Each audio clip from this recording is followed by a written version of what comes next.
오늘 6장 창조세계 돌봄 살펴봅니다. 그러니까 선교적 교회 소명 중에 하나가 창조세계 돌봄이라고 우리 살펴봤습니다. 오늘날 지구온난화 등 환경 문제가 참으로 심각합니다. 정말 심각하잖아요. 이렇게 보시면 그리고 그 문제는 날이 갈수록 심각해지고 있습니다. 그래서 이 문제를 위해서 UN, 각 나라 정부, 기업들, 시민단체 수없이 많은 사람들이 나서고 있습니다. 그리고 교회들도 최근 들어서 더욱더 이러한 문제의 심각성을 인식하기 시작했습니다. 그런데 창조세계 돌봄은 선교적 교회의, 그러니까 선교적 교회가 별다른 게 아닙니다. 교회가 원래 선교적 교회입니다. 그러니까 하나님의 의도하신 교회는 선교적 교회입니다. 선교적 교회입니다. 그러니까 선교적 교회는 그냥 교회예요. 그래서 어떤 분의 표현대로 여자인 여성, 그러니까 여자나 여성이 같은 말이에요. 그런 것처럼 선교적 교회 그냥 교회예요. 우리가 이렇게 표현했으니까 하나님 의도하신 교회는 선교적 교회입니다. 그래서 창조세계의 돌봄은 선교적 교회의 중요한 소명입니다. 그래서 그리스도인들이 이 일에 더 적극적으로 나서야 합니다. 사실 이 부분에 대해서는요, 교회보다는 UN 같은 데 훨씬 많은 자료들이 나와 있고요.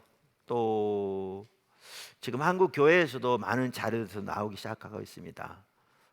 근데 이제 이 부분에서는 이제 제가 자세하게 다루기보다는 훨씬 더 많은 전문가들이 있고 또 우리가 앞으로 더 배워가야 되고, 그래서 창조세계의 돌봄을 우리가 왜 해야 되는지 신학적인 차원에서 가장 기본적인 것만 여기 정리해 놨습니다. 가장 기본적인 것 여기 정리해 놨고요. 그래서 선교적 교회의 한 소명이 창조세계의 돌봄임을 명확하게 인식하고 우리가 그 자리로 나아갈 수 있도록 하기 위한 거고요. 교회에서도 이제 일터사역 아카데미 표현 말씀드린 대로 그런 부분들이 세워지고 양육시키고 훈련되고 해야 되듯이, 이제 앞으로 하나님께서 인도하신 대로 창조세계 돌봄과 같은 그러한 어떤 우리는 우리로서의 할 일들을 더 구체적으로 살펴보고 배워가고 실천하고 실행하고 하는 일들도 앞으로 되어져야 될 겁니다. 말씀드린 대로 이 장은 그와 관련해서 신학적으로 가장 기본적인 그 중요성을 그냥 정리한 정도입니다. 참고로 이 내용을 위해서 크리스토퍼 라이트 박사가 쓴 쌍둥이 책과 같은 하나님의 선교와 하나님의 백성의 선교, 저 두 책이 선교에 있어서 교과서와 같은 책입니다. 크리스토퍼 라이트는 세계적인 선교 학자이기도 하고요. 그래서 저 책에서 참고했음을 말씀드립니다. 크리스토퍼 라이트는 우리가 창조 세계를 잘 돌봐야 할 필요성을 간략하게 요약해서 잘 표현하고 있습니다. 우리가 창조 세계를 돌보아야 하는 것은 창조 세계가 하나님에 의해 창조되었고 그것을 돌볼 명령을 우리가 받았다는 사실에 의해서만이 아니라 창조 세계가 그리스도에 의해 구속되었고 그리스도 안에서 완전히 회복될 것이라는 궁극적 운명을 가리키는 이정표를 우리가 세워야 한다는 사실에 의해서도 동기를 부여받는다. 하나님의 구속적 선교는 창조 세계를 포함한다. 우리의 선교는 사람에게뿐 아니라 창조 세계에도 좋은 소식을 전하는 대행자로서 그 구속 사역에 참여하는 것을 포함한다. 아주 잘 정리해 놨습니다. 이 속에 제가 나누고자 하는 게 여기 다 들어 있습니다. 여기 다 들어 있습니다. 자, 그럼 하나님 살펴보죠. 첫째, 하나님의 창조. 하나님의 창조. 작은 첫 번째, 창조 세계는 하나님의 선한 창조물입니다. 창조 세계는 하나님의 선한 창조물입니다. 그러니까 창조 세계의 돌봄은 모든 창조 세계가 하나님의 선한 창조라는 사실에서부터 시작됩니다. 창조 세계는 선하고 하나님의 소유입니다. 작은 첫 번째, 우선 모든 창조 세계는 하나님의 소유입니다. 성경 잘 말하고 있죠. 하늘과 모든 하늘과 땅과 그 위의 만물은 본래 내 하나님 여호와께 속한 것이로다. 할렐루야. 땅과 거기에 충만한 것과 세계와 그 가운데 사는 자들은 다 여호와의 것이로다. 이 구절 가운데 그 가운데 사는 자들이라고 시편 24편 1절에 나오잖아요. 그 구절에 대해서 페투라 주석은 이렇게 썼더라고요. 모든 생물들을 의미하며 그 중에서도 특히 인간을 가리키는 말이다.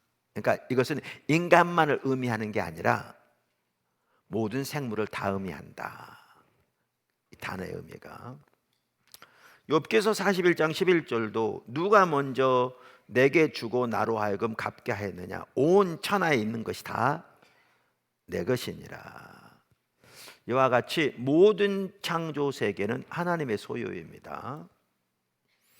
작은 두 번째, 하나님의 창조 세계는 본질적으로 선합니다. 하나님의 창조 세계는 본질적으로 선합니다. 창조 세계는 선한 하나님의 창조물이기 때문에 그것의 선함은 창조 자체의 본질입니다.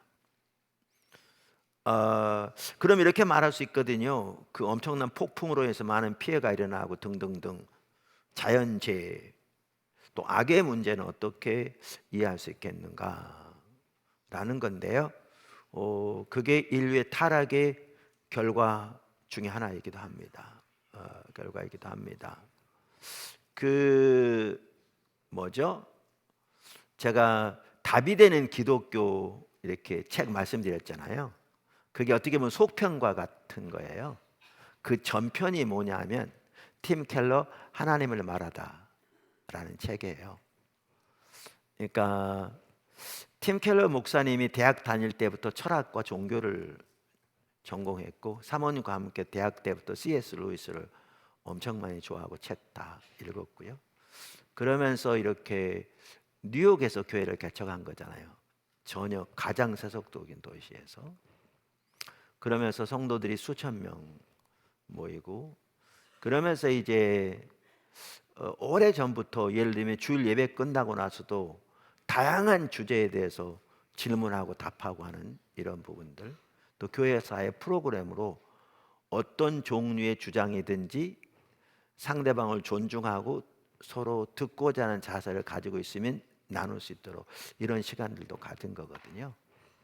그래서 온갖 종류의 세상의 사조, 사상 가지고 있는 사람들도 기독교를 반대하는 다양한 이유들, 특별히 뉴욕은 그러한 전문가들이 모여 있는 곳이잖아요. 그러한 수많은 시간들을 통해서 그들과 열린 마음으로 대화하고 그들 중에 많은 사람들이 주께 돌아오고, 그래서 그것을 정리해서 낸 책이 저 두 권의 책이에요. 하나님을 말하다 팀 켈러하고 속편이 뒤편이 답이 되는 기독교예요. 그러니까 이제 그 책들 여러분 보시면 이제 변증을 위해서도 아주 좋은 책이고요. 안 믿는 사람들에게도 아주 좋은 책입니다. 제가 오랜만에 우리 고등학교 3학년 일반 동창회를 나갔어요. 수년 전에 한번 갔는데 왜냐 안 믿는 사람들하고도 같이 있을 시간이 있어야 돼서 그날 시간이 있어가지고 제가 목사인 거 다 알아요.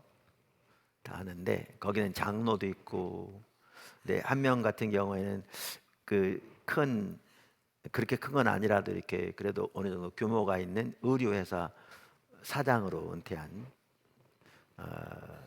사람인데 내가 갔더니 여주봉 목사도 기뻐할 일이 있다고, 나 이번에 세례 받았다고. 그런 건데, 사업하는 한 친구가 그게 속에 갈망이 있나 봐요. 그리고 사람이 양심이 있다는 것은 뭔가 이게, 그러니까 쉽게 말하면 조물주가 있나? 옳고 그름이 분명히 있는 건데, 그래서 돈 가지고는 채워지지 않는. 그래서 내가 이제 이런저런 얘기를 하다가 책을 보내줘야겠다. 그래서 뭐지? 기독교가 답이다라는 책하고 우리의 위대한 구원을 보내주려고 했어요. 근데 하나님이 좀 아닌 것 같더라고요. 그래서 기다렸는데 결국 어떻게 보내게 됐냐면 아까 그 두 책을 보냈어요. 팀 켈러, 하나님을 말하다, 답이 되는 기독교. 그러면서 파란 책, 그러니까 하나님 말하다부터 보라고, 뭐 그 상관없지만 도움이 될 거라고. 그래서 이번에 만나서 반가웠다고. 이제 회사 지금 사업을 꽤 이제 어느 정도 규모 있게 하는 것 같은데 회사를 보냈어요.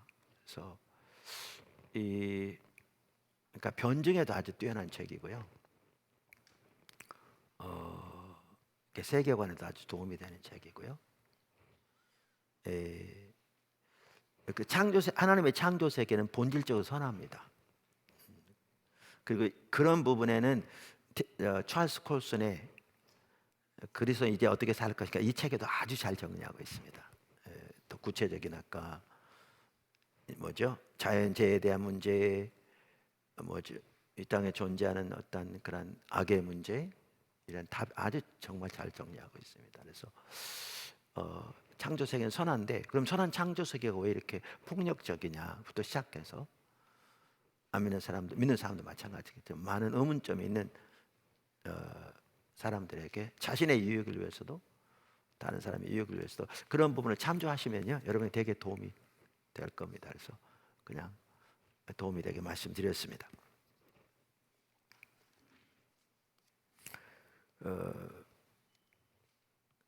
하나님은 또한 천지를 창조하실 때 보기에 좋다고 반복적으로 말씀하셨습니다.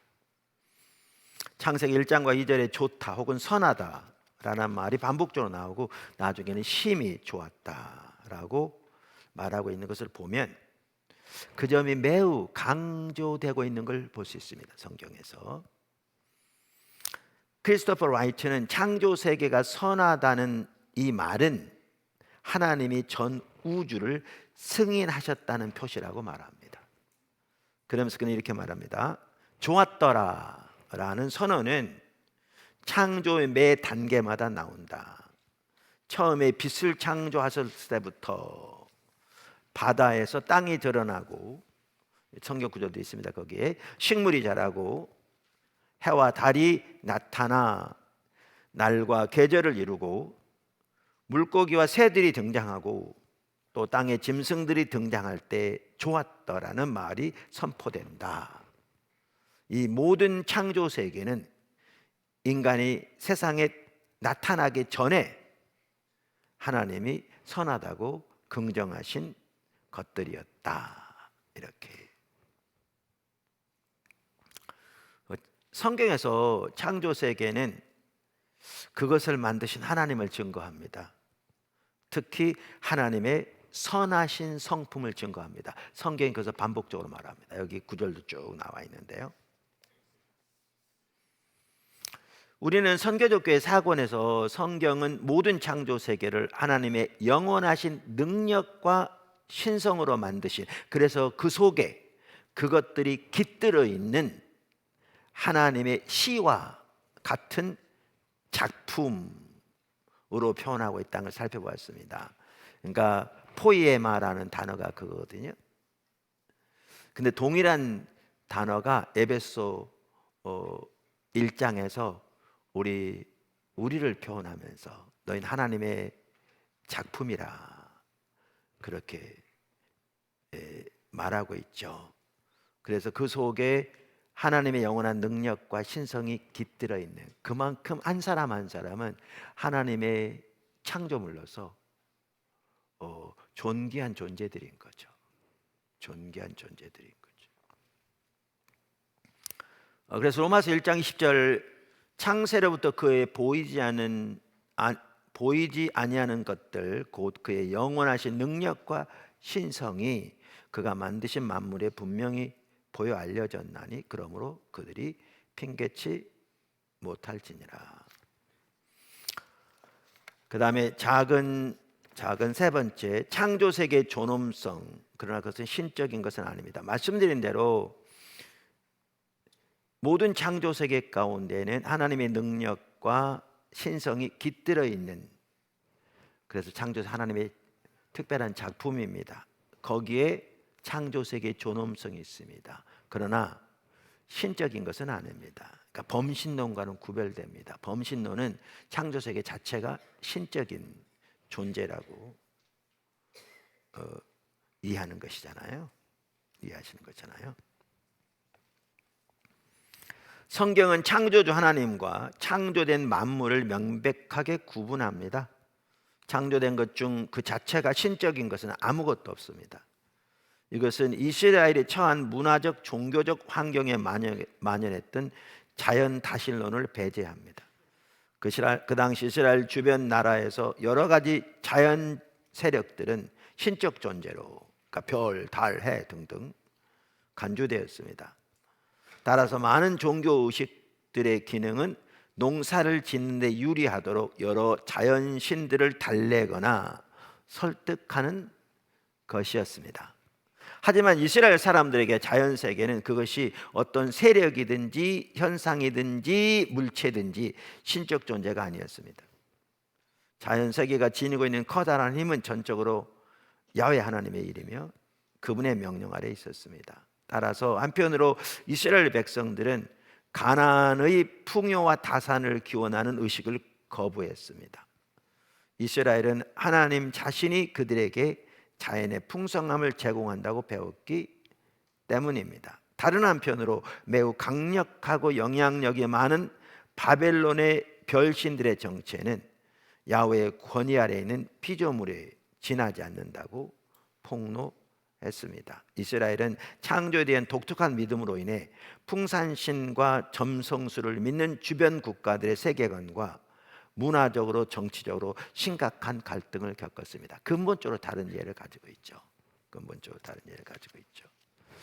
그런데 우리나라 같은 경우에 뭐 새해 첫날 해 뜨는 걸 보고 소원을 빌면 이루어진다고, 이게 이제 쉽게 말하면 그 태양을 신적인 존재로 인정하는 거잖아요. 엄청나게 타락한 우상 숭배죠. 구약에서부터 하나님 백성 그걸 강력하게 배제했는데, 근데 오늘날 믿는 사람들도 그런 일을 하는 사람도 있어요. 그러니까 뭐가 참다운 신앙인지조차 모르는 정말 어리석은.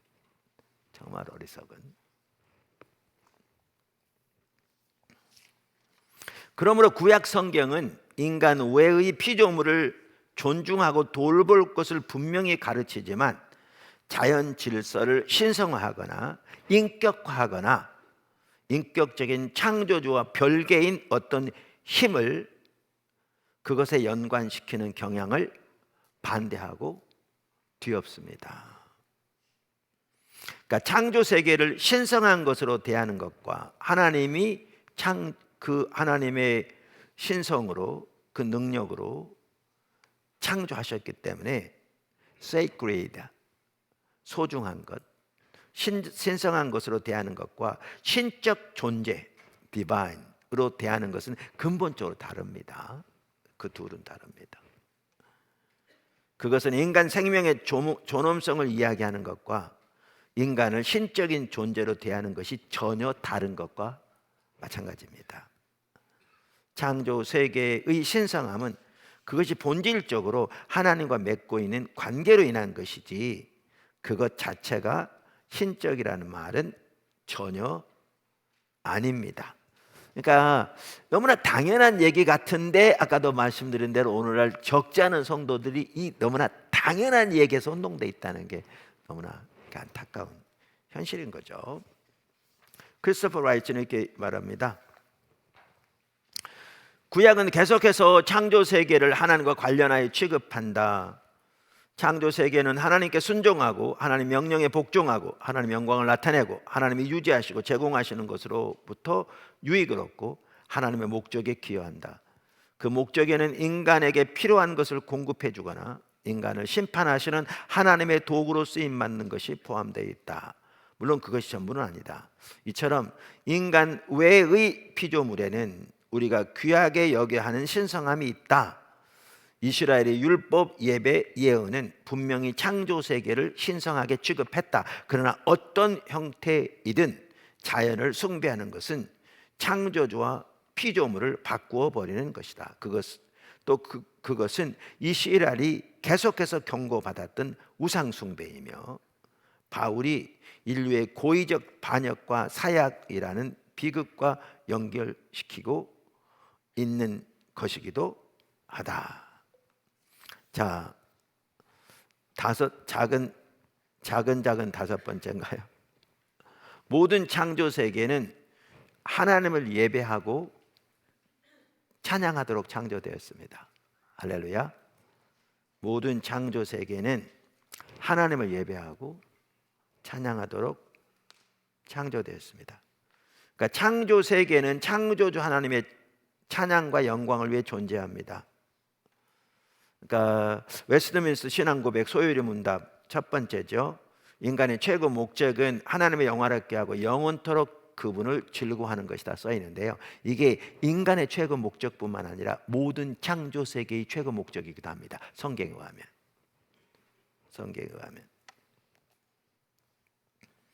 성경은 모든 창조 세계가 하나님을 찬양하고 있고 그렇게 하도록 창조되었다고 말하고 있습니다. 우리는 물론 창조 세계 어떻게 찬양을 하는지 하나님을 그리고 하나님이 어떻게 그 찬양을 받으시는지 그건 모릅니다. 그러나 분명한 한 가지는 모든 창조 세계가 그렇게 하나님을 찬양하고 있다고 성경은 분명하게 말합니다.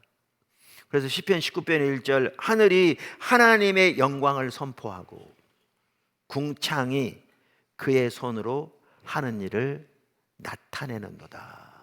그러니까 모든 창조 세계가 하나님을 찬양하고 하늘과 땅 모든 것들이 하나님의 그 위대한 영광을 나타낸다. 이렇게 표현하고 있습니다. 시편 148편 1절에서 5절 할렐루야 하늘에서 여호와를 찬양하며 높은 데서 그를 찬양할지어다. 그의 모든 천사여 찬양하며 모든 군대여 그를 찬양할지어다. 해와 달아 그를 찬양하며 밝은 별들아 다 그를 찬양할지어다. 하늘의 하늘도 그를 찬양하며 하늘 위의 물들도 그를 찬양할지어다. 그것들이 여호와의 이름을 찬양함은 그가 명령하심으로 지음을 받았음이로다. 로마서 1장 20절 창세로부터 그의 보이지 않은 것들 곧 그의 영원하신 능력과 신성이 그가 만드신 만물에 분명히 보여 알려졌나니. 하나님을 찬양하고 하나님의 위대한 성품을 모든 창조세계가 나타내고 있다. 이렇게 표현하고 있습니다. 그럼 여기에서 중요한 인간의 역할을 볼 수 있습니다.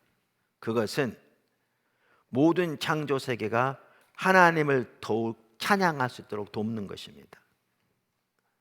그것을 볼 수 있는 중요한 한 구절은 시편 8편입니다. 시편 8편은 창세기 1장 27절 28절과 연결되는 걸 볼 수 있는데요. 이렇게 말하죠. 여호와 우리 주여 주의 이름이 온 땅에 어찌 그리 아름다운지요. 주의 영광이 하늘을 덮었나이다. 주의 대적으로 말미암아 어린아이들과 젖먹이들의 입으로 권능을 세우시며 이는 원수들과 보복자들을 잠잠하게 하려 하심이니이다. 주의 손가락으로 만드신 주의 하늘과 주께서 베풀어 두신 달과 별들을 내가 보오니 사람이 무엇이기에 주께서 그를 생각하시며 인자가 무엇이기에 주께서 그를 돌보시나이까. 그를 하나님보다 조금 못하게 하시고 어떤 성경에는 천사보다 조금 못하게 하시고 이렇게 번역되어 있습니다. 영화와 존귀로 관을 씌우셨나이다. 주의 손으로 만드신 것을 다스리게 하시고 인간을 이렇게 만드셔서 만물을 그의 발 아래 두셨으니 이걸 보면 이제 창세기 1장과 연결된 거 볼 수 있죠. 곧 모든 소와 양과 들짐승이며 공중의 새와 바다의 물고기와 바닷길에 다니는 것이니이다. 여호와 우리 주여 주의 이름이 온 땅에 어찌 그리 아름다우신지요. 이 시편은 온 창조 세계 가운데 하나님의 아름다움과 영광이 얼마나 가득한지를 찬양하는 것으로 시작하고 있습니다.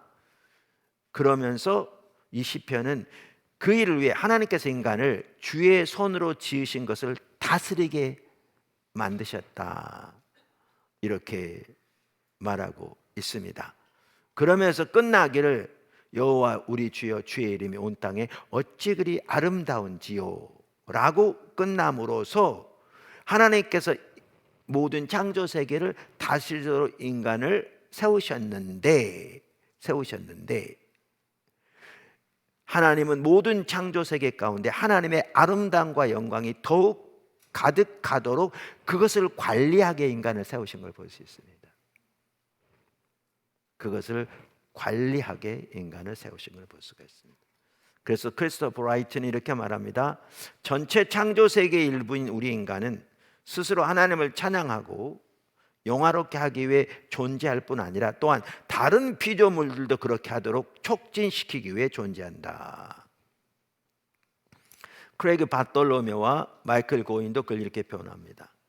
인간이 된다는 것은 막대한 자유와 책임을 갖는다는 의미이며 하나님께 반응하고 그 반응에 책임지는 것을 의미한다. 따라서 창조 세계에 대한 인간의 다스림을 설명하는 더 나은 방식은 우리는 창조 세계 전체가 하나님의 영광을 찬양할 수 있도록 그분의 창조 세계가 지닌 숨겨진 잠재력을 개발하도록 여기 두신 하나님의 왕실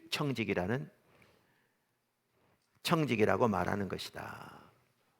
그러니까 이걸 보면 창조 세계를 대한 우리의 책임, 또 우리의 자세, 또한 문화를 개발하는 어떤 우리의 목표, 이런 다양한 부분들도 우리가 볼 수 있습니다. 자, 그래서 이걸 보면 창조 세계는 우리가 우리 자신의 목적을 위해서 함부로 사용하고 남용할 수 있는 중립적인 것이 아닌 걸 볼 수 있습니다. 물론 하나님께서 인간을 만드시고 나머지 모든 창조 세계를 다스리게 하셨고 그것의 일부를 우리의 양식으로 주셨습니다. 크리스토퍼 라이트는 가난한 사람을 학대하는 자는 그를 지으신 이를 멸시하는 자요 라는 구절에 유추해서 성경 잠언 14장 31절 그 외에 11장 5절도 참조하시고요. 이렇게 말합니다. 이 땅을 파괴하거나 훼손하는 것은 그것을 만드신 이의 모습을 해치는 것이다 라고 말할 수 있다고 주장합니다. 왜냐하면 가난한 사람은 창조주 하나님의 형상을 따라 창조된 인간이기 때문에 그를 멸시하는 것은 그를 만드신 하나님을 멸시하는 것이고, 그리고 이 땅 모든 세계는 하나님 만드신 선하신 것이고 하나님을 영화롭게 하도록 만드셨기 때문에 그것을 남용하고 파괴하고 훼손하는 것은 하나님의 선하심을 멸시하는 것이다 라고 말하는 거죠. 우리가 이런 부분을 인식한다면 우리가 자연 창조 세계를 대한 우리의 태도도 많이 달라지겠죠. 이것이 창조 세계에 대해 우리가 가져야 할 매우 중요한 자세입니다. 하나님을 사랑하는 것은 하나님이 귀하게 여기는 것을 귀하게 여기고 하나님이 사랑하시는 것을 사랑하는 것을 의미합니다. 하나님께서 우리에게 주신 가장 큰 계명이 마음과 뜻과 힘과 성품을 다하여 하나님을 사랑하는 거잖아요. 그러면 그러한 자세로 하나님이 소중히 여기는 인간을, 그리고 하나님이 소중히 여기는 창조 세계를 우리가 대해야 할 것을 알 수 있죠. 그래서 예를 들면 우리 가족에서도 우리가 어떤 사람을, 예를 들면 남편을 아내를 그렇게 사랑한다면 남편과 아내가 그렇게 소중히 여기는 것을 우리 함부로 대하지 않잖아요. 그런 것처럼, 그렇기 때문에 우리가 인권만 하더라도 한 사람 한 사람이 하나님의 그런 특별한 포이에마, 하나님의 신성과 영광이 깃들어 있는 하나님의 형상으로 창조된 피조물이기 때문에 한 사람 한 사람이 소중한 거거든요. 인종, 외모, 성별 상관없이. 그러니까 그 한 사람 한 사람을 소중히 여겨야 되는 거거든요. 거기에 인권이 있는 거잖아요. 기본적으로. 마찬가지로 하나님의 창조 세계가 하나님의 신성과 영광이 깃들어 있는 그것으로 창조하신 포이에마, 하나님의 걸작품이기 때문에 우리는 하나님의 창조 세계를 소중히 여겨야 되는 거죠. 그러니까 뭐 별이 쉬는 것처럼 아까도 말한 대로 거기다 소원을 빌면 이루어질 것처럼 이걸 말하는 게 전혀 아니고 이미 살펴본 대로 그건 분명히 구별해야 되는 거죠. 저는 이제 사실 여기도 나오는데요. 포도나무께 이제 넓은 부지를 주셨잖아요. 넓은 부지를 주셨잖아요. 근데 저는 이제 이 근처에 도로가 어떻게 되고 이거 되게 관심이 많거든요. 근데 여러분 이거 아세요? 그 경부고속도로 되게 밀리잖아요. 그 거리 얼마 안 돼 밀려서 이미 다 이에타 그 뭐죠? 통과돼서 이제 착공해서 할 텐데 저기 거기 서울 거기 어디예요? 거기 경부 시작하는데 거기서부터 기흥까지 지화됩니다. 그러니까 아시다시피 그러니까 지상은 그대로 있고요 2층으로 지하로 뚫립니다. 이제 교통 훨씬 편해지고요. 그 다음에 과천인가 거기서 이쪽으로 연결되는 지하 도로가 연결되는데 신가를 통과합니다. 저기 경부 북부서부터 쭉 내려와 가지고 판교까지 와서 연결되는 게 여기까지 옵니다. 여기가 아주 교통 요지가 됩니다. 중심이 됩니다. 저는 그리고 이제 최근에 또 용인시에서 용인시장이 또 했던 그 뭐죠? 그래서 동백에서 저기 어디까지 가는 그 뭐죠? 전철인가? 그것도 이번에 승인 났던데 국토부. 그래서 여기 구성역으로 다 연결됩니다. 그게 이제 자연농가 저기서 수지고 다 연결되는 거거든요. 한 중심이 되는데 한편은 그런 생각이 들더라고요. 부흥이 오면 전국에서 오는 게 엄청 쉽겠다. 뭐 광주에서 부산에서 뭐 대구에서 뭐 뭐지 뭐 SRT 타고 와서 동탄에 내려가지고 한 번만 딱 갈아타면 여기 다 내려오고 뭐 서울에서 뭐 어디서 올 수 있도록. 근데 이제 되게 부지를 이렇게 넓게 주셨잖아요.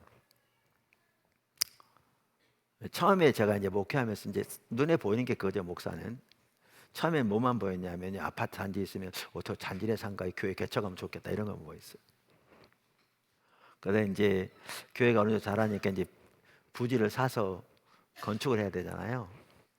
그럼 해외 같은 데 가면 되게 땅이 넓거든요. 그러면 다 되게 목회자들 와, 땅.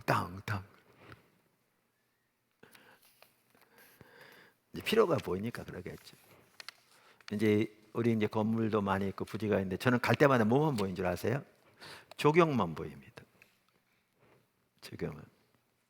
그래서 이제 부지도 넓고 하기 때문에 우리가 이제 앞으로 건물이 어떻게 잡아야 할지 아직 최종적으로 이제 미래 본당도 그렇고 안 그런데 저는 이런 걸 보면서도 이 조경만 하더라도 정말 하나님의 아름다움을 나타낼 수 있는 걸 살려지면 되게 좋겠거든요. 저 거기 되게 관심이 많거든요.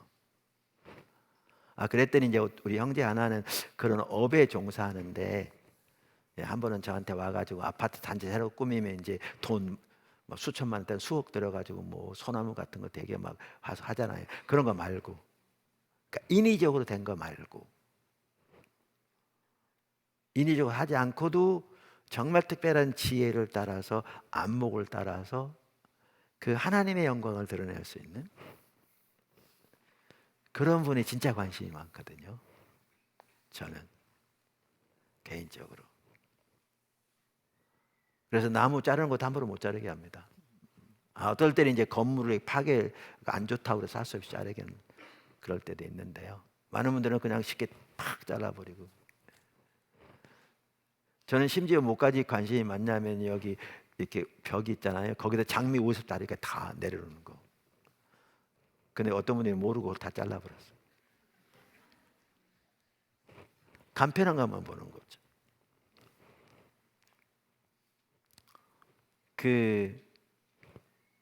우리 여기 옹벽이 있죠. 이렇게 쭉 이렇게 축대 뭐라고 그러나요? 축대라고 그러나요? 쭉 쌓여 있잖아요. 거기 여기서는 안 보일지 몰라도요. 저쪽에서는 거기 담쟁이 놓고 다 올라와 있습니다. 그리고 그것도 다 잘라버렸는데 이렇게 장미 이렇게 다 내달가는데 취지를 전혀 모르는 거죠.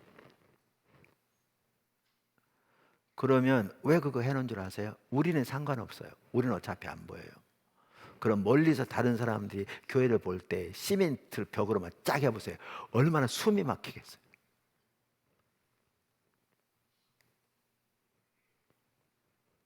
숨이 막히겠어요. 여기 큰 창고가 있거든요. 여기 오면 우리 집에서 이렇게 교회 오다 보면 이제 맞은편에 큰 창고가 있어요. 지금은 간판이라도 글씨라 써놨는데 큰 창고가 있는데요. 그거 보는 순간에 숨이 막혀. 내가 그래서 거기다 전화까지 했다니까요. 거기다가 그 벽에다 페인트를 칠하든지 뭐 좀 해라.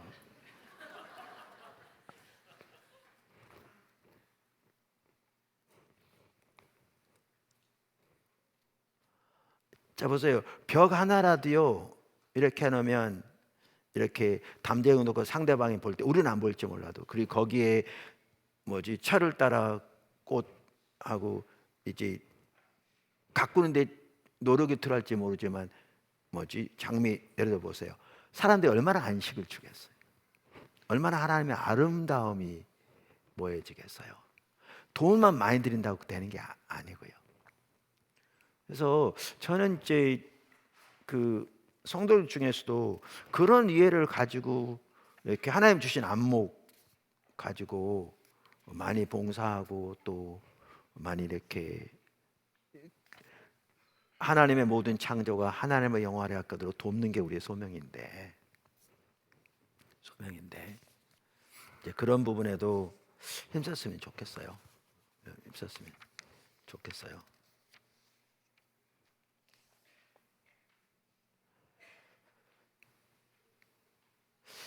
반대로 우리가 어떤 사람을 사랑한다고 말하면서 그 사람이 소중하게 만들어 아끼는 정원을 마주 짓밟고 초토화시킨다면 그 말은 사실이 아닐 것입니다. 마찬가지로 창조세계를 마구 남용하고 오염시키고 파괴하는 것은 하나님께서 귀하게 여기신 것을 유린하는 것이고 더 나아가 그 속에 나타난 하나님의 선하심을 짓밟는 것이고 창조세계로 하여금 하나님을 찬양하지 못하도록 만드는 것이고 하나님의 영광을 훼손하는 것입니다. 자, 큰 첫 번째가 뭐였냐면요, 하나님의 창조를 다루면서 창조 세계는 하나님의 선한 창조물입니다. 살펴봤고요. 작은 두 번째, 하나님은 인간을 하나님의 형상으로 창조하셔서 하나님의 창조 세계를 정복하고 다스리도록 명령하셨습니다. 그 선교적교 1권에서 하나님의 문화 명령을 다루면서 이미 살펴봤습니다. 창세기 1장 27절 28절. 근데 여기 다스린다는 말이 2장에 보면 가꾸는 거라고 그랬잖아요. 돌보는 것. 사실 그동안 자연을 인간의 유익과 목적을 위해 그저 마음대로 개발하고 심지어 남용하는 것에 그것이 당연한 것처럼 믿는 사람들 중에서도 그렇게 해왔던 것도 사실입니다. 그것은 계몽주의의 진보 사상과 결탁해서 그렇게 한 거거든요. 근데 그것은 성경적인 가르침이 아닙니다. 그건 계몽주의의 진보 사상입니다. 그래서 이제 그렇게 교회도 많이 이렇게 또 믿는 사람도 그런 이해를 가지고 있다 보니까 계몽주의 진보 사상을 마치 창세기에서 말하는 그 문화 명령으로 이렇게 둘을 착각하는, 그래서 안 믿는 세상 사람들이 환경 파괴 주범이 마치 교회도 그 주범 중에 하나인 것처럼 비판하는 일도 있었습니다. 근데 하나님은 의도는 전혀 그게 아닙니다. 사실 많은 분들이 그 얘기를 하거든요. 하나님께서 여기 모든 다른 창조 세계를 다스리는 자로 세우셨다니까, 왕 같은 존재를 세우신 거잖아요, 다스릴 때. 근데 이거는 절대적인 왕이 아닌 거죠. 절대적인 왕은 하나님이신 거고요. 그래서 많은 사람들이 뭐라고 표현하냐면 사람에 따라 섭정왕, 부섭정, 신적 대리자 다양하게 표현하거든요. 무슨 말이냐면 하나님이 모든 창조 세계의 주인이시고 통치자이신데 인간을 하나님의 형상으로 만드셔서 하나님을 대표하고 대신해서 모든 창조 세계를 돌보고 다스리도록 권위를 부여하는 겁니다. 그래서 금방 말씀드린 섭정왕 다양한 말로 표현하죠. 그래서 이 말은 우리가 창조 세계를 돌보고 다스리되 진정한 주인 되시는 왕 되시는 하나님의 성품을 반영하는 자세로 해야 합니다. 이게 명확합니다. 하나님의 성품을 반영하는 자세로 해야 합니다. 그래서 창세기 1장 28절에 그 다스리란 말을 우리가 2장에 보면 돌보라, 가꾸라, 지키라 이렇게 표현하고 있는 것을 이미 우리가 살펴봤습니다. 문화 명령에서. 마이클 고인, 크레이그 바솔롬이 이렇게 말합니다. 하나님은 인간을 이 선한 창조 세계를 다스리는 자로 부르신다. 그것은 청지기 혹은 부주권자로서 섬기도록 하기 위해서, 그리고 선한 창조 세계에 대한 하나님의 주권적 다스림 가운데 나타나는 그분의 보호하심과 돌보심을 구체적으로 드러내도록 하기 위해서다. 무엇보다 인간 관리자는 그들에게 그 일을 맡기신 세상의 창조주 앞에서 책임을 져야 한다. 크리스토퍼 라이트도 시편 145편에 대해서 말하면서 이렇게 말합니다. 여호와께서는 모든 것을 선대하시며, 이제 시편 145편 이렇게 말하는데요, 그 지으신 모든 것에 긍휼을 베푸시는도다. 여호와여, 주께서 지으신 모든 것들이 주께 감사하며 주의 성도들이 주를 송축하리이다. 그들이 주의 나라의 영광을 말하며 주의 업적을 알려서 주의 업적과 주의 나라의 위엄 있는 영광을 인생들에게 알게 하리이다. 주의 나라는 영원한 나라이니 주의 통치는 대대에 이르리이다. 이 구절에 대해서 이렇게 말합니다. 이 시편은 왕이신 나의 하나님께 드리는 시로서 모든 피조물에게 그분을 찬양할 것을 요청한다. 거기에서 우리는 창조 세계를 다스리는 하나님의 통치는 지혜, 능력, 은혜, 자비, 신실함, 관대함, 공급, 보호, 정의 및 사랑의 특징을 가지고 있음을 발견한다. 하나님이 왕으로 행동하시는 의미가 그런 것이라면 하나님의 형상으로 지어진 우리가 하나님이 우리에게 맡기신 통치권을 행사하는 방식에도 그와 같은 특징들이 나타나야 한다. 뭐라고요? 아까 지혜, 능력, 은혜, 자비, 신실함, 관대함, 공급, 보호, 정의, 사랑, 특징. 그러니까 제가 아까 이렇게 말씀드렸잖아요. 이렇게 아파트 단지 같은 데 보면 조경 되게 비싸게 돈 들거든요. 그러면 이제 뭐 소나무 같은 거는 또 이제 멀리서 진짜 수천만 원대로 해가지고 사오고 많이 그렇게 하잖아요. 근데 이제 저는 그런 것도 좋을지 모르지만 일단 뭐라 그럴까, 인위적으로 막 이렇게 너무나 이런 거 말고 정말 이 창조 세계로 하여금 하나님의 영원하게 그 하나님의 영광을 드러내도록 이렇게 했으면 좋겠다 그러는데요. 우리 모든 일터사역에서 그렇듯이 그렇게 되려면 전문가가 돼야 합니다. 하나님 주신 지혜, 여기 말한 대로 또 은혜. 그러니까 쉬운 길을 찾기보다 또 사람들이 흔히 하는 어떤 방법, 그러기 위해서 자기 목적 외에는 마구잡이로 해치는 이런 거 말고, 그러니까 잡초도 뽑지 않고 가만 놔두라 그런 얘기는 아니고요. 갖고 와야 되니까 그런 얘기는 아닌데, 제 얘기는 흔히 하는 세상의 방식 말고, 그러나 이런 가치와 이해를 담은 뭔가 하나님이 주신 지혜를 따라서 할 때 하나님께 영화롭게 하고 보는 사람들도 되게 그것은 우리에게 기쁨이 될 거거든요. 왜냐하면 하나님의 창조물이기 때문에 하나님 앞에 선하고 아름다운 것은 우리에게도 공감을 이루게 돼 있다고 저는 확신합니다. 공명 얘기하잖아요. 그 말하듯이 물컵 놔두고 옆에 있는 물컵 땡치면 그게 울린 것처럼 우리가 동일한 하나님의 피조물이고 동일하게 하나님께서 하나님의 영광과 신성으로 창조하셨고 인간은 특별히 하나님의 형상을 닮아 그 모든 것들을 보살피도록 창조하셨기 때문에 그렇게 하나님의 의도하신 대로 잘 가꿔진다면 당연히 인간에게도 공감이 있으리라고 믿습니다. 공감이 있으리라고 믿습니다. 저는 그래서 그런 생각도 해봅니다. 우리가 부지도 넓고 하기 때문에 이런 부분이 잘 되어지면 주변에서 사람들이 일이 싫어도 오는, 와서 흔히 요즘 하는 말 힐링도 되어지는, 이렇게 그런 것도 있었으면 좋겠습니다. 제 사무실에 이렇게 화초도 많이 있거든요. 저도 있고. 근데 이제 아마 남양이라 그런지 잘 자라요. 좋은 게 뭐냐 하면, 그전에는 이제 1층에 있을 때는 겨울에는 추우니까 죽으니까 일일이 다 집에 들고 갔다가 겨울 지나면 가져오고 그랬거든요. 근데 거기는 2층인데 그 위로 3층의 그 난방이 위로, 그러니까 그 천정으로 지나가요. 그러니까 겨울에 영하로 안 떨어져요. 문 닫으면 추워도 이렇게 실내. 그래서 이제 그 수고가 덜어졌어요. 근데 이제 어떤 분들은 한 번은 그러더라고요. 서울에 사무실에 있는 분인데 그분은 내 사무실에 들어온 자체가 힐링이 된대요. 벽돌 사이에서 그 삭막한 가운데 살다가 어떤 분들은 들어와서 이게 식물원 같기도 하다 그러는데, 그런 게 있는 자체가 그에게는 위로가 되는 거죠. 위로가 되는 거죠. 그래서 그러니까 제가 오늘 조경 얘기를 많이 하는데 돌보면 조경만은 안 해요. 그러니까 아까 말한 대로 모든 창조 세계라고 하나님 영화롭게 하고 찬송하도록 우리가 돌보는 책임이 있다고 말씀드렸잖아요. 그러니까 이제 그런 얘기를 하는데, 이제 우리 같은 경우 하나님께서 이렇게 부지도 넓게 주셨고 다양한 용도로 쓰도록 하셨으니까 이런 부분도 정말 잘 살리면 정말 좋겠는 거예요. 아이들에게 매우 좋을 거고요. 성도들에게도 매우 좋을 거고요. 주변 사람들에게도 매우 좋을 거고요. 하나님께도 영광이 될 것이고요.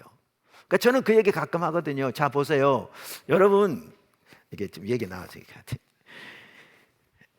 쓸데없는 얘기 같을지 모르지만, 여러분 바인하우스 맞은편에 보면요 그 옹벽이 이렇게 넓게 있습니다. 여러분 그거 보고 그만 괜찮으세요? 난 전혀 안 괜찮습니다. 그거 시멘트 덩어리가 그냥 푹 서가지고 그게. 그래서 내가 우리 아동구 전사한테 그 아래다가 그러면 담쟁이 넝쿨에 심어라 그랬더니, 요즘 담쟁이 넝쿨들은 독이 있는 게 애들 안 된대. 그럼 위에서라도 그럼 이게 장미라도 아래로 내려라 그거. 여러분 거기 그렇게 돼 있는데 위에서 장미 쫙 이렇게 내려보세요. 얼마나 멋있겠나. 애들이 얼마나 좋겠나. 얼마나 좋겠나. 목사가 말씀이나 전하시지. 창조세계 돌봄도 우리 선교육 삶의 한 부분이라니까 매우 중요한.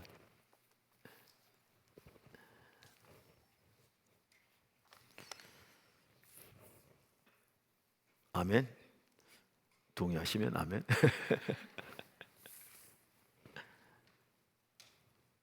따라서 나머지 피조물을 다스리는 인간의 통치는 하나님의 형상을 교만하게 남용하도록 용인해 주는 허가증이 아니라 하나님의 성품을 겸손하게 반영하라고 했을 때 본받아야 할 모범이다. 모범이다.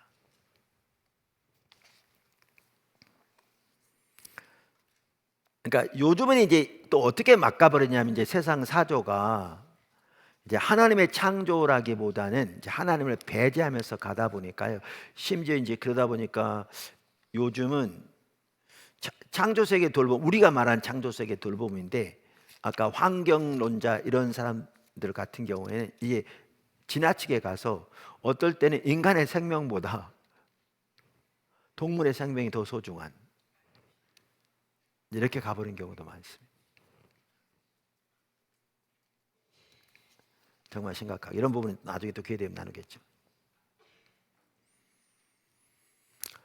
그래서 우리가 이렇게 문화와의 선교적 만남을 위해서도, 또 일터 사역을 위해서도 매우 중요한 게 창조 세계 돌봄도 마찬가지고, 우리는 정원사의 모델, 경작의 자세가 중요하다고 이미 말씀드렸잖아요. 여기에 덧붙여서 우리는 하나님은 지금도 모든 창조 세계를 사랑으로 돌보고 계신다는 사실을 기억해야 합니다. 누가복음 12장 6절, 참새 5마리도 두 아시리온에 팔리는 것이 아니냐. 그러나 하나님 앞에서 그 하나도 잊어버리시는 바 되지 아니하는도다. 이게 우리의 믿음을 말하는 구절인데요. 근데 여기 보면 아울러 참새 한 마리도 하나님 앞에 잊어버린 바 되지 않는다고 성경은 말하고 있거든요. 여전히 하나님 모든 창조 세계를 다스리고 계시는. 마태복음 6장에도 비슷한 내용이 나오는데 공중의 새를 보라, 심지도 않고 거두지도 않고 창고에 모아들이지도 아니하되 너희 하늘 아버지께서 기르시나니 너희는 이것들보다 귀하지 아니하냐. 너희가 어찌 의복을 위하여 염려하느냐. 들의 백합화가 어떻게 자라는가 생각하여 보라. 수고도 아니하고 길쌈도 아니하느니라. 그러나 내가 너희에게 말하노니 솔로몬의 모든 영광으로도 입은 것이 이 꽃 하나만 갖지 못하였느니라. 오늘 있다가 내일 아궁이에 던져지는 들풀도 하나님이 이렇게 입히시거든. 하물며 너희일까 보냐. 믿음이 적은 자들아. 그러니까 믿음에 대해서 말하고 있는 구절인데 말씀드린 대로 하나님이 창조 세계를 여전히 돌보고 계시는 것을 볼 수 있다, 그 말입니다. 여러분 그거 아세요? 포도나무께 여러분 여기서 이렇게 날아다니고 지저귀는 새들을 보셨어요? 되게 여러 종류 있는 거 아세요? 네, 다 보셨죠? 안 보셨나요? 까마귀, 까치부터 시작해서 되게 여러 종류의 새들이 있습니다. 잠새부터 시작해서. 작은 세 번째, 하나님은 인간에게 창조 세계를 잘 돌보고 보살피도록 명령하셨습니다. 그러니까 우리가 앞에서 살펴보았습니다.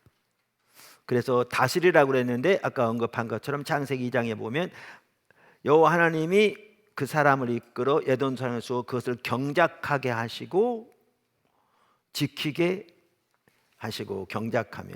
그래서 여기에 보면 아까 정원사의 모델 경작의 자세가 중요하다. 문화와의 선교적 만남을 이미 살펴봤습니다. 그리고 여러 번 살펴본 대로 여기 지키다라는 단어는 하나님의 율법을 지키다라고 할 때 쓰던 단어 똑같은 단어고, 여기 경작하다라는 단어는 하나님을 예배할 때 섬기고 예배하다라는 말을 쓸 때 쓰는 단어와 똑같은 단어다. 이걸 보면 성속의 분리가 있지 않은 걸 볼 수 있죠.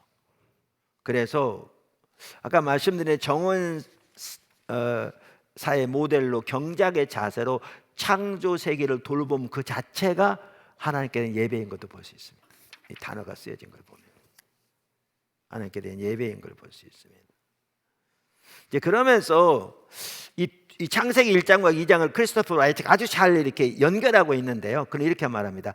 창세기 1장은 하나님께서 인간을 창조 세계의 왕으로, 왜냐하면 다스리라고 그랬으니까 왕으로 세우신 것을 보여주고, 창세기 2장은 하나님께서 인간을 창조 세계의 종으로 세우신 걸 볼 수 있다. 그러니까 섬김의 자세로 다스리라는 거죠.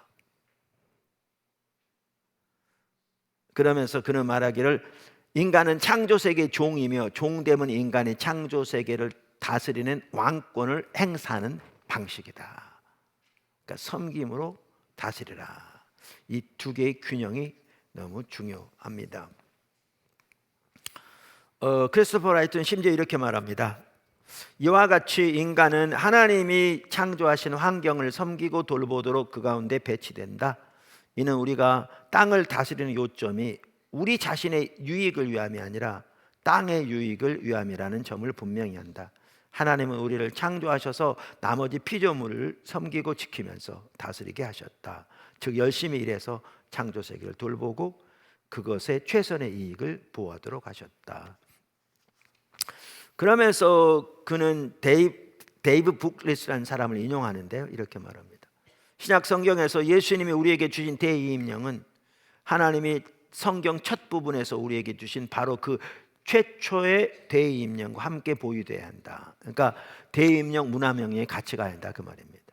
창세기 1장에서 하나님이 인간에게 하신 최초의 말씀은 하나님을 대신하여 물고기와 새와 다른 살아 움직이는 피조물을 다스리고 돌보라는 것이다.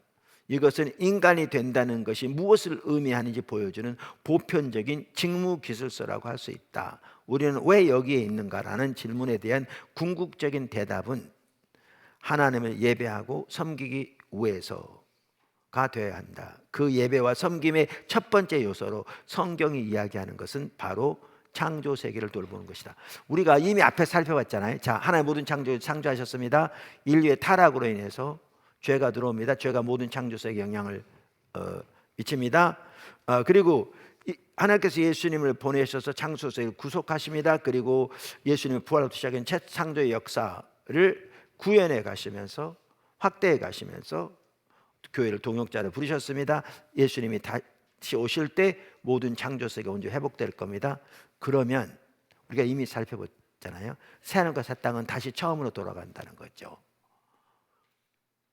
타락하기 이전 에덴 동산으로 돌아간다는 게 아니라 그것을 도시라고 말한 것처럼 그동안 발전의 문명이 사라지는 건 아닌데 불로 정화되어 새롭게 될 텐데 거기에서 문화명령은 계속될 거라는 거죠. 문화명령은 우리가 이미 살펴본 내용인 거죠. 그래서 그는 새하늘과 새 땅에 일이 있을 것을 분명히 말합니다. 성경이 분명히 우리가 살펴봤습니다.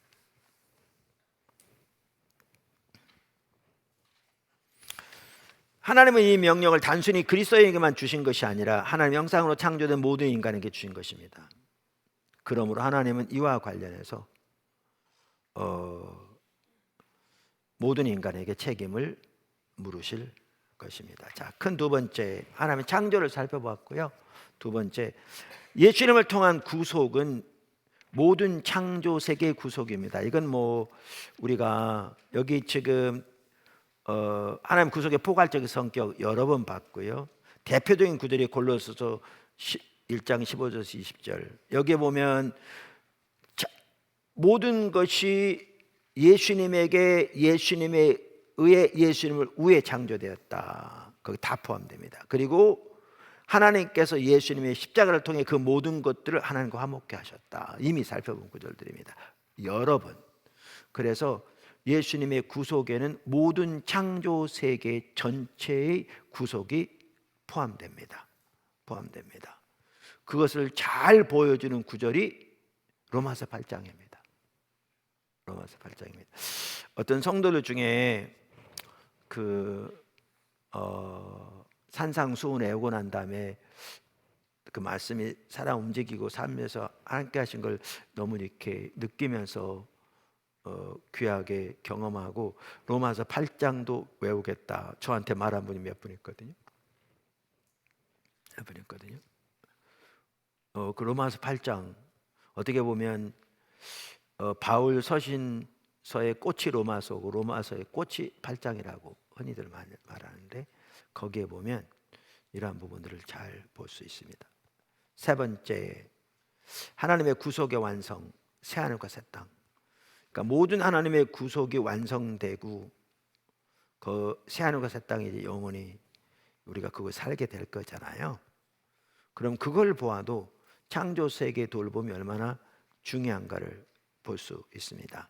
자, 우리가 구속의 포괄적 성격 살펴볼 때 보았는데 예수님이 다시 오실 때 완성된 새하늘과 새 땅은 현재 창조 세계가 다 불타 없어지고 전혀 무에서부터 다시 새롭게 창조되는 새하늘과 새 땅이 아니라는 걸 우리가 살펴봤잖아요.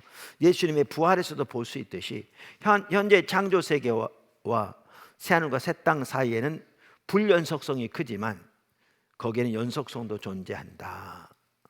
새하늘과 새 땅은 예수님의 부활에서 볼 수 있는 것처럼 현재 창조 세계가 하나님의 영광으로 덧입혀져 새로운 창조 세계로 변화된 세계가 될 것을 우리가 이미 살펴보았습니다. 모든 불의한 것들은 불로 정화되되 하나님의 영광으로 충만한 새로운 창조 세계로 변화된 세계가 될 것이랍니다. 그 사실을 안다면 창조 세계 돌봄이 얼마나 중요한가 우리는 역시 알 수 있죠. 선교적 교회 1권과 3권에서 우리가 비교적 상세하게 살펴봤기 때문에요. 여기서 한 두 구절만 살펴볼 텐데 아까도 말씀드린 로마서 8장입니다. 아무리 강조해도 지나치지 않을 만큼 중요한 구절입니다. 이 구절에서 사도 바울은 현재 창조 세계의 구속을 우리 몸의 구속 및 부활과 연결시킨 걸 볼 수 있습니다. 자, 피조물이 고대하는 바는 하나님의 아들들이 나타나는 것이니 피조물이 허무는 데 굴복하는 것은 자기 뜻이 아니요 오직 굴복하게 하시는 이로 말미암음이라. 인간의 죄로 인해서 썩어짐에 굴복하게 된 피조물이, 그 바라는 것은 피조물도 썩어짐의 종로로 단 데서 해방되어 하나님의 아들들의 영광의 자유에 이르는 것이니라.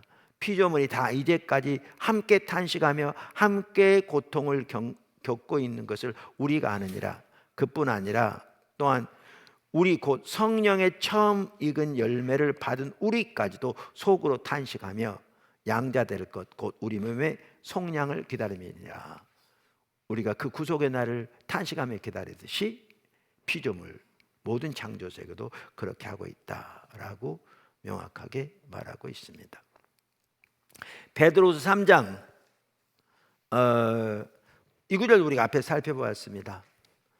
9구절에서 보면 사도 베드로도 현 질서 안에 있는 모든 악한 것들을 하나님께서 파괴하시고 불로 정결케 하시고 그 심판을 넘어 구속받은 새로운 창조 세계, 그리고 그것을 오늘날 우리가 고대하고 있는 것을 말하고 있습니다.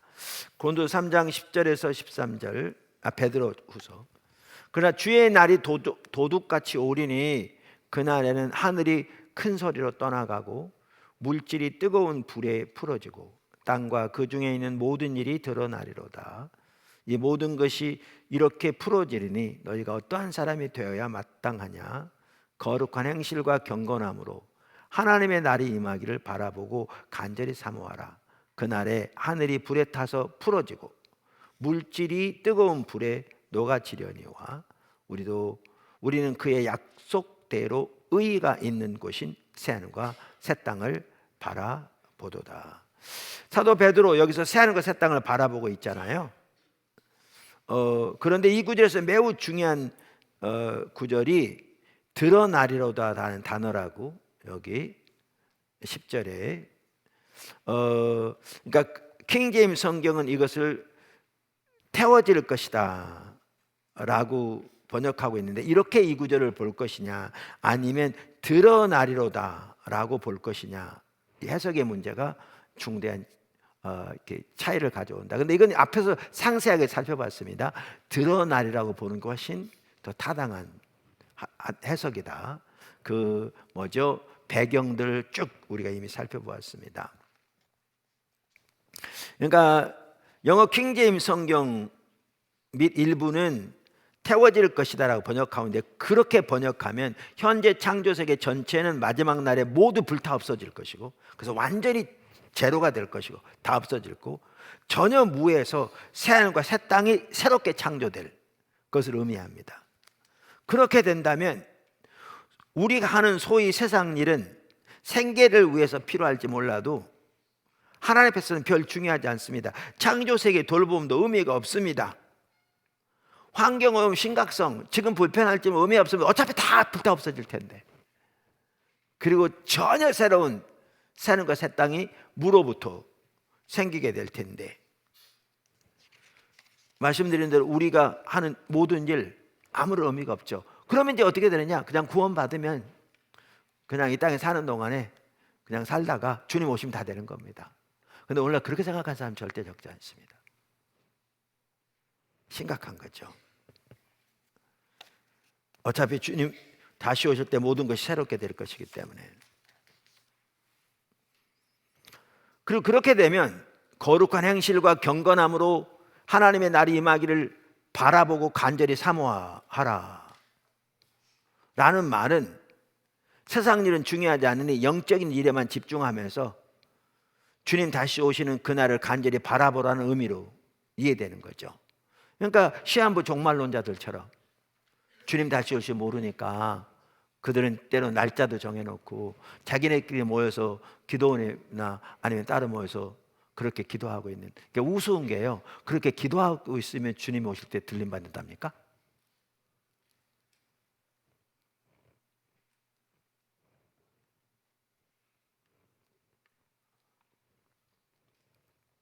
그런데 이 단어는 우리가 이미 살펴본 것처럼, 그리고 개역 개정 한글 성경도 그렇게 번역하고 있는 것처럼 드러날 것이다 라고 이해하는 게 훨씬 타당하다. 다양한 각도 이미 살펴보았습니다. 그리고 이 단어를 그렇게 번역하면 그것은 창조 세계의 파괴가 아닌 죄의 파괴, 즉 창조 세계를 깨끗하게 하거나 정화하는 것을 의미합니다.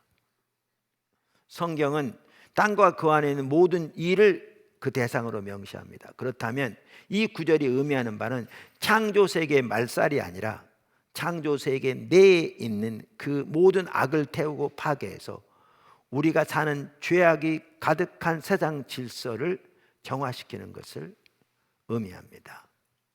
이렇게 이 구절을 이해할 때 다른 성경 구절들이 말하는 바와 일치합니다. 그래서 이 지금 베드로 3장도 노아 심판 때하고도 연결해서 말하고 있다는 걸 이미 살펴봤잖아요. 그래서 3장 6절 7절에 보면 노아의 심판을 언급하는데 거기 이렇게 말하죠. 이로 말미암아 그때에 세상은 물이 넘침으로 멸망하였으되 이제 하늘과 땅은 그 동일한 말씀으로 불사르기 위하여 보호하신 바 되어 경건하지 아니한 사람들의 심판과 멸망의 날까지 보존하여 두신 것이라. 그러니까 마지막 때 불로 심판하실 것과 노아 물로 심판하실 것을 연결시키고 있잖아요. 근데 노아 심판 때 모든 우주가, 모든 지구가 심판받은 게 아닙니다. 그날에 죄가 심판받은 거죠. 그리고 죄인이 심판받은 거죠. 하나님의 피조물의 세계는 보존되었습니다. 그리고 우리가 이미 살펴본 대로 노아 심판 후에 하나님께서 언약을 주시되 노아와 인류에게만 언약을 주신 게 아니라 다시 물로 심판하실 거라고, 심지어 창조 세계 동물들과도 언약을 세우셨습니다. 거기 보시면 이미 살펴봤습니다. 이렇게 유추해 보면 마지막 심판 때도 창조 세계에서 모든 악과 불의의 세상은 하나님의 격변하는 심판으로 씻겨 나갈 것이지만 창조 세계 자체는 하나님이 구속하신 인류와 함께 거하실 곳으로 새롭게 될 것을 알 수 있습니다. 그래야 새로운 창조 세계는 죄가 없고 의가 가득한 장소가 될 것입니다. 하나님 자신이 거기서 자신의 구속받은 백성 가운데 거하실 것이기 때문입니다. 이렇게 이해할 때 우리가 오늘 하는 일 매우 중요합니다. 왜? 그리스도 안에서 성령의 인도를 따라하는 모든 선한 일들이 거기에 그대로 존재할 것이기 때문에요. 우리가 이미 죄송합니다. 그 요한계시록의 여러 구절들을 통해서 살펴봤고요. 우리가 이 땅에서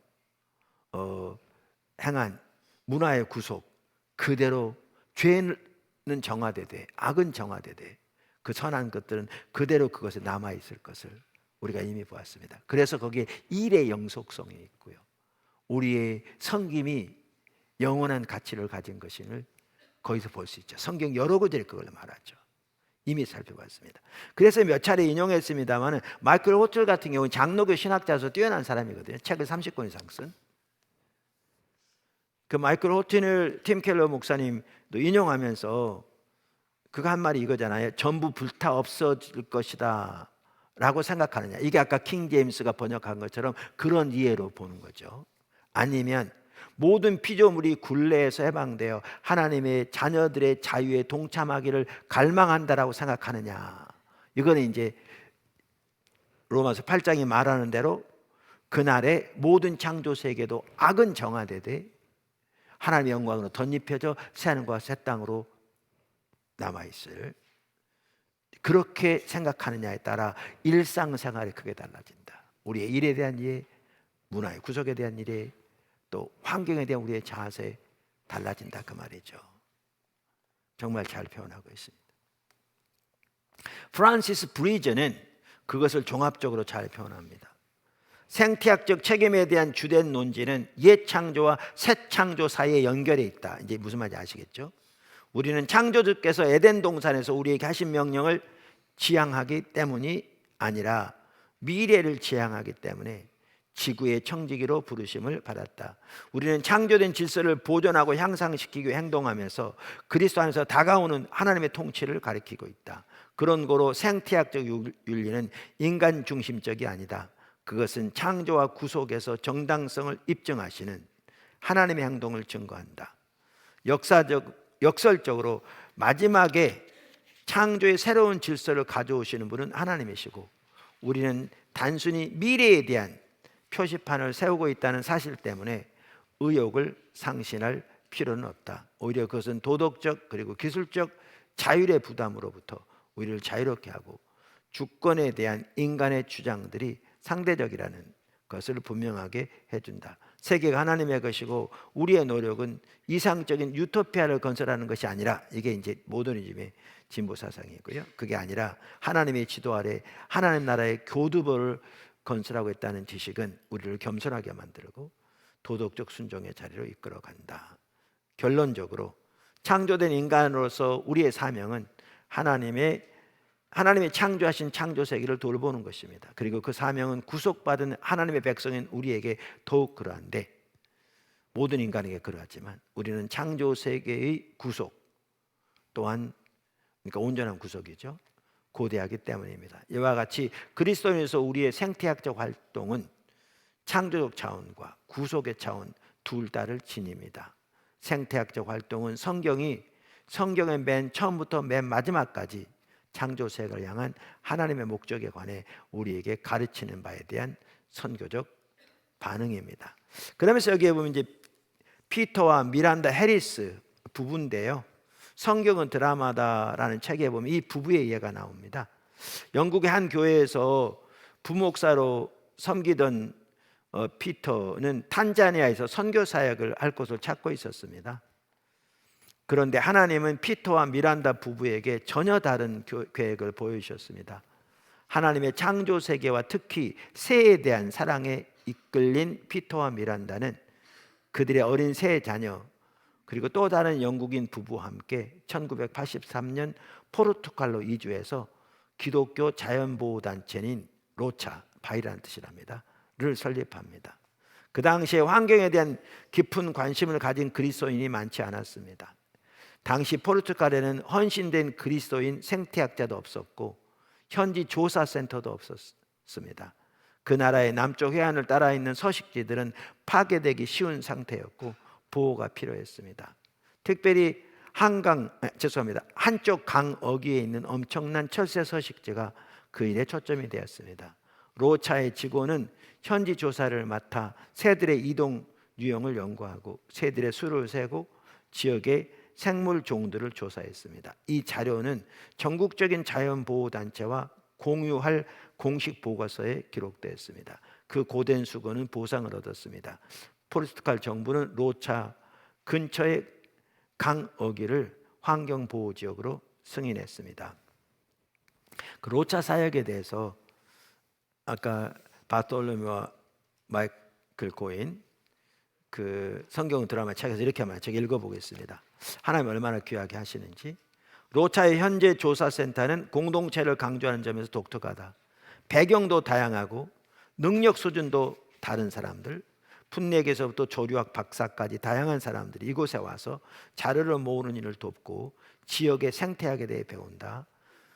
피터의 책 밝은 날개 아래에는 이 단체의 초기 몇 년 동안의 이야기와 그때 겪은 어려움들이 묘사되어 있다. 이 책은 또한 로차는 사람들을 그리스도께로 인도하는 놀라운 도구였음을 분명히 보여준다. 여러 다양한 배경에서 온 사람들이 크루지나에 있는 현지 조사센터를 찾아왔고 이 공동체의 환영을 받았다. 매일의 활동은 전문적인 조사 작업에서부터 신학에 대한 대화에까지 광범위하다. 때로 사람들은 로차의 기독교적인 면에 대해 묻는다. 그래서 해리스는 이렇게 대답한다. 이 공동체는 현지 조사를 하는 것과 집에 머물고 있는 학생들과 예수님에 대해 이야기하는 것 사이에 어떤 차이도 없다고 생각한다. 전자는 세속적인 일이고 후자는 영적인 일이 아니다. 둘 다 예배와 순종이며 세상의 창조주의이자 구세주에게 중요한 일이다. 생태학에 관련한 일을 할 때 하나님의 창조 세계를 알아가고 돌봄으로써 하나님을 섬기고자 하는 목적으로 접근한다면 그것은 예배와 순종의 행위이며 우리가 앞에 본 것처럼 강력하게 임한 그분의 나라를 증거하는 한 방식이다. 하나님이 로차의 직원들에게 주신 은사와 기지를 통하여 일하실 때 현지 조사는 복음을 증거하는 기회가 되었다. 방문객들을 창조 세계를 통해 그리고 그리스도를 위해 살아가는 공동체의 삶을 통해 드러나는 하나님의 영광을 방문객들은 본다. 헤르스가 썼듯이 크루지나에서의 현지 조사 작업이 발전됨에 따라 우리는 이 작업들이 어떻게 그리스도 안에서 살아가는 우리 삶의 일부가 될 수 있는지 함께 이야기할 수 있는 시간을 갖게 되었다. 이를 위해서는 의식적인 훈련이 필요했다. 우리 모두에게는 구획하려는 본능이 매우 깊이 박혀 있기 때문이다. 시간이 지나고 나서야 부자연스러움을 덜어내고 부자연스러움도 덜해지고 좀 더 편안해졌다. 20년 전 로차의 설립 후에 몇 사람이 함께 모여 이곳에 와서 씨를 심었다. 하나님은 그 씨가 자라 풍성한 열매를 맺게 해주셨다. 오늘날 로차는 13개국에서 일하는 국제적인 단체가 되었다. 환경을 보호할 뿐만 아니라 그걸 때 하나님의 영광을 나타내고 또 많은 사람들이 하나님을 증거할 뿐만 아니라 그것을 통해서 하나님을 아는 사람들도 매우 많아지는 13의 국가에서 하나님 그 일을 하시는. 그러니까 아프리카 프로젝트도요, 말씀드린 대로 모양은 다를지 모르지만 하나님 주신 대로 그 나라 경제를 살리고 가난의 문제를 해결할 뿐만 아니라 그들을 또 훈련해서 이렇게 또 하나님의 사람들을 무장시키는 어떤 기회도 되어지고요. 이러한 다양한 걸 통해서 하나님께서 우리에게 하시는 것들을 어려서부터 그들에게 그대로 하실 수 있도록 길도 예비하는, 그래서 잘 따라가다 보면 정말 놀라운 일이 일어나지 않을까 싶습니다. 놀라운 일이 있고 선교적 교회를 인도해 가시면서 하나님께서 그런 부분을 행해 가시는 게 너무나 귀하고, 그래서 아까 우리가 시작하면서 기도한 것처럼 그 하나하나 부분을 위해 기도해 주시고요. 더 확대되도록 기도해 주시고요. 아프리카 전체를 특별히 일꾼들이 많이 필요합니다. 그래서 많이 기도해 주시고 또 많이 자원해 주시고, 어제부터 자꾸 제가 도전하는데 거기 연결될지 모르는데 청년들에게, 젊은이들에게 특별히 정말 세상을 바라보고 모든 것이 다 짜여져 가지고 어떠한 그러한 위험 부담도 없는 그 모든 것이 양탄자가 깔린 길을 가기를 기다리기보다 정말 이렇게 도전하는 하나님 의지에서, 그래서 제가 몇 가지 예도 들었는데 좀 제 얘기를 너무 많이 해서 좀 이렇게 너무나 좀 그렇더라. 그래서 가면서 되게 좀 어젯밤 맞춰가면서 되게 후회도 하고 그랬는데, 하여튼 그러나 이제 그런 도전하기를 원하시는 것 같아서 일부 나눴고, 오늘도 일부 아까 독일 갔을 때 얘기 나눴고, 근데 그렇게 주님 의지해서 가다 보면 열매가 하루 이틀에 나지는 않을지 몰라도 그런 과정을 통해서 주님이 놀랍게 행해 가시는 거잖아요. 그러니까 그래서 어제도 나눈 것처럼 이렇게 주님을 따라가서 평생에 걸치는 우리가 주와 동행한 삶인데, 그렇게 갈 때 한 사람을 통해서 하나님께 사실 일들은 우리 계산서로 계산할 수 없는 일들이죠. 정말 놀랍게. 그래서 그 자리로 하나님 인도하고 계신 것 같아요. 그 자리인다. 그리고 지난 주일에 나눈 것처럼 하나님께서 문화를 주셔서 그들 각자 남긴 대로 그것이 영원한 세계까지 연결돼, 새하늘과 새 땅과 연결되어지는 너무나 중요한. 그래서 이 나라, 그러니까 그 나라의 운명은 믿음은 구원으로 받지만, 구원은 믿음으로 받지만, 그 나라의 운명은 우리가 이 땅에 어떻게 사느냐 결정되어지는. 그래서 이렇게 그렇게 많이 도전하고 위해서 기도하고 또 하나님께서 우리 두시고 세우신 자리에서 함께하고 그렇게 갔으면 좋겠습니다.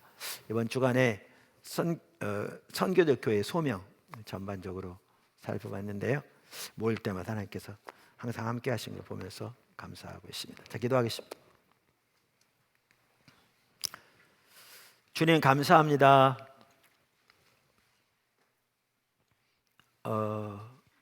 주님께 행하고 계신 그 놀라운 일들 정말 감사하고, 우리 앞에 길이 보이고 우리를 인도하시는 것이 너무나 선명히 인식되어지고, 또 하나님께서 행하고 계신 일이 가슴 벅차게 보입니다. 우리가 주님 잘 따라갈 수 있게 은혜 베풀어 주십시오. 아울러 항상 주님의 일을, 놀라운 일을 행하실 때 역사적으로 보아도 많은 영적인 방해들이 있는 걸 봅니다.